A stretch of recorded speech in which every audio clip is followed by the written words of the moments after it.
Hey everyone, we're going to be looking at rearranging equations. In the previous video we introduced the topic and we looked at how it's very similar to solving equations, just this time you might have more than one variable involved. So there was an exercise that we were going to go through. This video is going to go through it. So pause the video and try all of these questions and then I'm going to go through the whole exercise step by step. All the questions are important and different to each other, so do not skip any of these. Show every step of your working out. Okay, so I'm going to start going through the first row. So here we go. The first one, we want to, in all the questions, we want to make x a subject. So let's isolate x. So if I add 7 to both sides, this gives me x, that's a 0 pair, is equal to y plus 7. Mark your work as we go through it. Question B, we want to isolate x, so we're going to take away y from both sides of the equal sign, and that's going to give us 22 minus y equals x.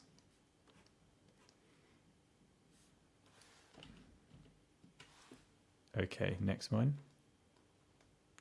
We are going to divide by 4, so 4 divided by 4 is just 1, so this is 1x is equal to p over 4. Another way to write this is x is equal to 1/4 p.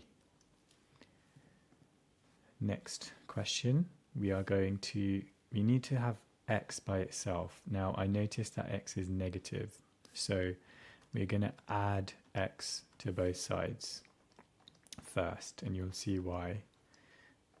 So this becomes 2, that's a 0 pair, is equal to 5p plus x.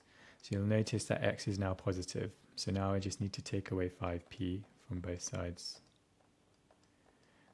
So this becomes 2 minus 5p equals x.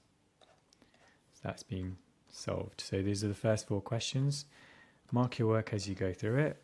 Here's a second row of questions.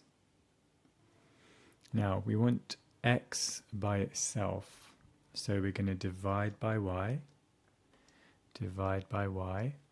so the y's cancel out, so you get x equals 10 over y. Question F, we want to isolate x.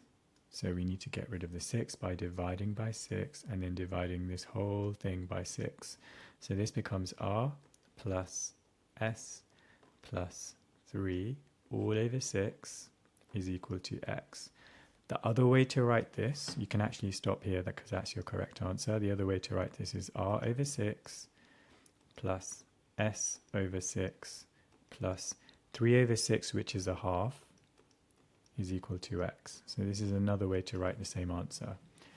Question G, I want to isolate x, so the inverse of dividing by 3 is to multiply by 3. So remember the brackets.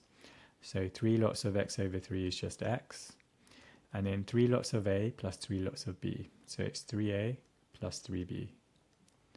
You should generally expand brackets, but there are questions where you don't have to. You'll figure that out as you practice these types of questions. And in the last one here, we want to isolate x. So let's get rid of the 2y by taking away 2y from both sides. So this becomes, that's a 0 pair, so 3x equals 7 minus 2y. I don't have much space here, otherwise I would line up the equal sign and I'd write the equal sign below here. In fact, I might actually just do that correction now. It's a lot nicer to show clear working out. So in this case, we are going to do the same thing. So take away 2y, oops, glitching, something's glitching, clear that up. I'm not starting the video again. Okay, so I'm going to take away 2y, and that's a 0 pair, so 3x equals 7 minus 2y. we want to isolate x, so we're going to divide by 3, divide by 3. So x equals, it's glitching again, x equals 7 minus 2y all over 3. Now that's your final answer, but you could also write this as x equals 7 over 3, take away 2y over 3. You just make that into separate fractions. Okay, last row of questions we're going to answer here. If you still haven't done this, make sure you pause the video and have a go, because it's going to be useless if you're just watching without practicing. Okay, let's try question I. Now I want to isolate x. So let's actually, what you may have noticed here, we can simplify this. 4y plus y is just 5y. So 5y equals 3x plus p. I want to isolate x, so I'm going to take away p from both sides.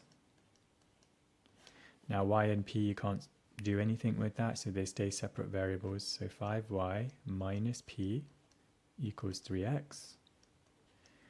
And then I'm going to divide by 3. Divide everything by 3. So that's my answer. 5y minus p all over 3 is equal to x. And we can also split this up into two fractions, but we're going to leave it like that because that's equally valid. Question J.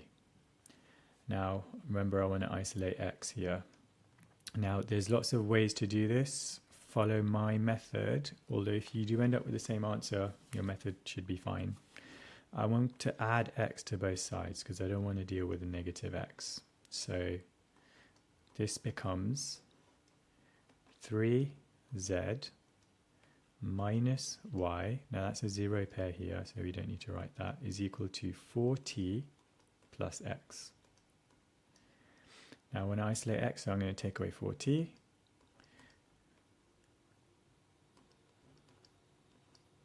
And I'm going to take away 4t. So this becomes 3z minus y minus 4t is equal to, now that's a zero pair, so you just get x by itself. Now this is your answer. Okay, next question.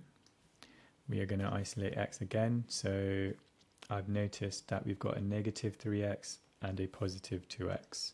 So we've got unknowns on both sides of the same variable. So I'm going to add 3x to both sides, because negative 3x is less than 2x. So this becomes 2y plus 3z, that's a zero pair, is equal to 5x minus y. Next step, I'm going to add y to both sides. So this becomes 3y. Let's tidy that up.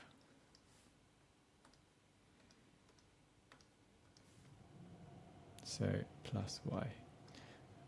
3y plus 3z is equal to 5x. Now I don't want the 5 there, so I'm going to divide the whole thing by 5. I'm going to divide the left hand side by 5. So that's my final answer, 3y plus 3z, all divided by 5. Now we can also write this as two separate fractions, but I'm going to leave it like this because that's fine.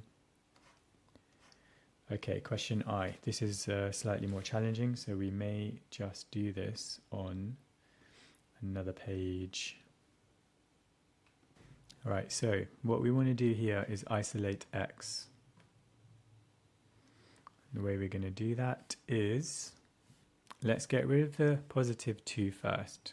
So step 1, on the right hand side we're going to take away 2, and then on the left hand side we're going to take away 2. I wrote that underneath the 5 because they're both integer numbers. So 5 take away 2 is 3, minus 3y equals 3x over 4. Now I still need to isolate x, and I'm multiplying it by 3 and then dividing it by 4. So now I'm going to multiply both sides by 4 to get rid of the denominator. So let's expand the brackets on the left. 4 times 3 is 12. So that's 12. 4 times negative 3y is negative 12y is equal to, and then divide by 4 times 4 cancels out, so that's going to equal to 3x. The next step, I want to divide by 3. To divide the whole thing by 3, divide the whole thing by 3. Now, because 12 and negative 12y are both divisible by 3, we can simplify that. So 12 divided by 3 is 4. And then negative 12y divided by 3 is negative 4y. That's going to equal x. So this is your answer. There are some other ways to get the answer. If you got the same answer, you should be good. I hope that was useful. We're going to continue looking at rearranging in the next video. Smash the like button. I'll see you in the next video.